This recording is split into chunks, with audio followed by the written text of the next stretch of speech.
Francisco de Souza. Para alguns dos meus amigos sou o Padre Chico e para outros sou o Professor Chico, em razão do tempo dedicado ao ensino, tempo que levou muitos anos, 50 anos.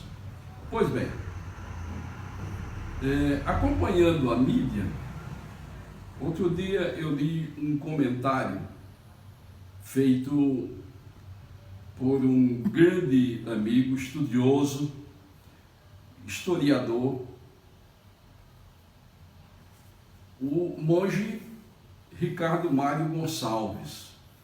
Ricardo Mário Gonçalves é uma grande figura do budismo no Brasil.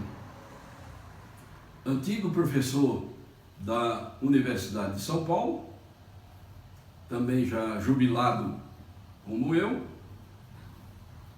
e continua na ativa no templo, com as suas prédicas, com as suas orações e meditações, escrevendo, orientando algumas obras, não é? Ainda recentemente lançou uma obra com sua participação numa escola de João Pessoa, se não me falha a memória, uma universidade lá de João Pessoa. Um grupo de pessoas resolveu estudar o Dharma, e uma das figuras orientadoras foi exatamente o professor monge Ricardo Mário Gonçalves. E ele diz lá nesse seu comentário que muitas vezes as pessoas ficavam, de certa forma, abismadas quando ele tratava da questão do caminho do Piabiru. E uma das coisas que ele louva nesse nosso livro, Rumo a Noroeste, é a história do caminho do Piabiru, que muita gente em São Paulo, não digo nem no Brasil, mas em São Paulo, não conhece. E não conhece porque a vida louca de cada dia que a gente vai levando acaba por não nos estimular, às vezes, a procurar conhecer um assunto em mais profundidade. Pois bem, o que é o caminho do Piabiru?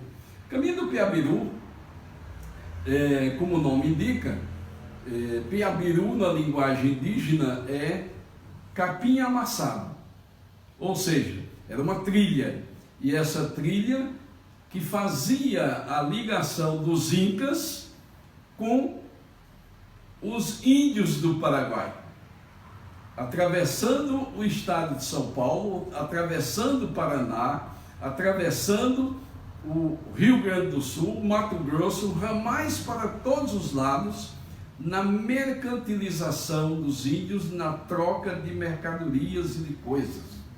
De um lado, os incas traziam os seus conhecimentos e trocavam aqui por mercadoria dos nossos índios litorâneos ou dos nossos índios da Serra do Mar, e fazia esse intercâmbio constantemente.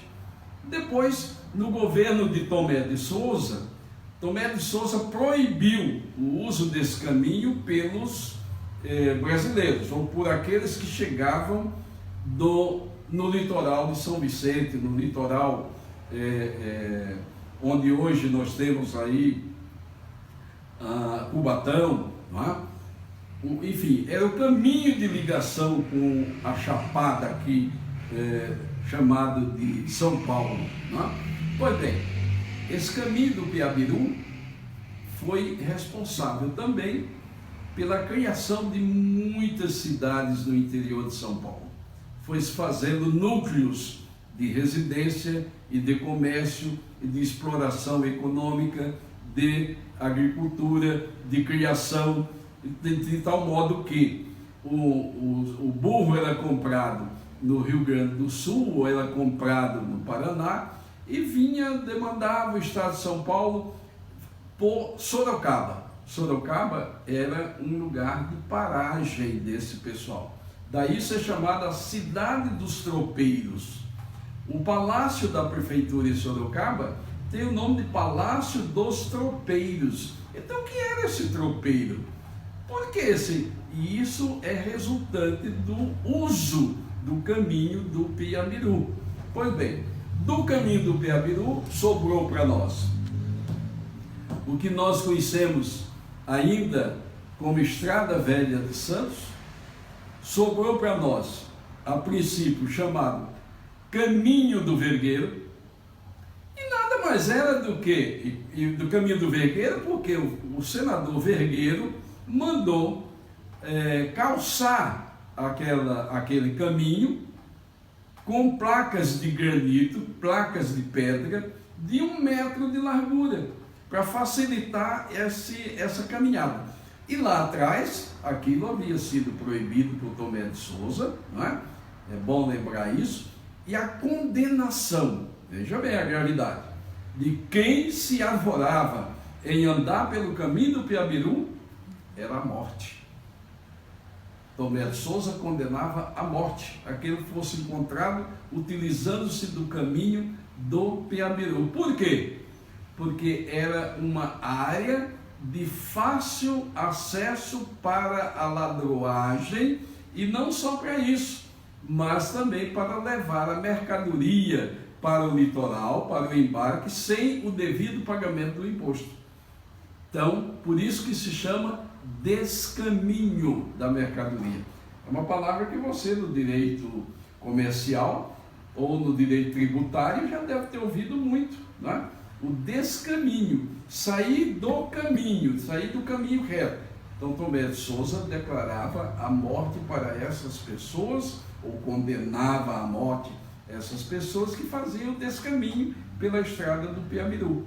Depois veio a estrada de ferro, ladeando esse caminho do Piabiru, e o caminho do Piabiru deixou de ser usado, mas não deixa de ser uma importante via na formação da história da povoação de São Paulo e do resto do Brasil, demandando para o Paraguai.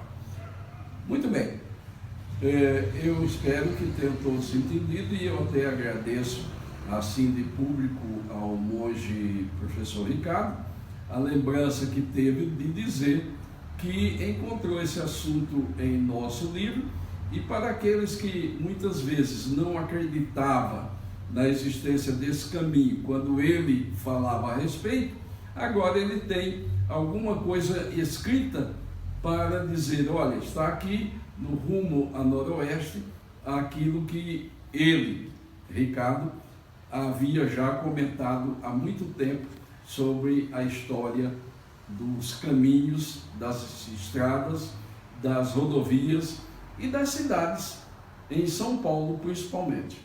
Muito obrigado, e quem sabe um dia desse você vai conhecer pessoalmente o caminho do Piabiru, tá? Que não é tão difícil. A Estrada Velha de Santos é como se você estivesse pisando sobre o caminho do Piabiru. Muito obrigado.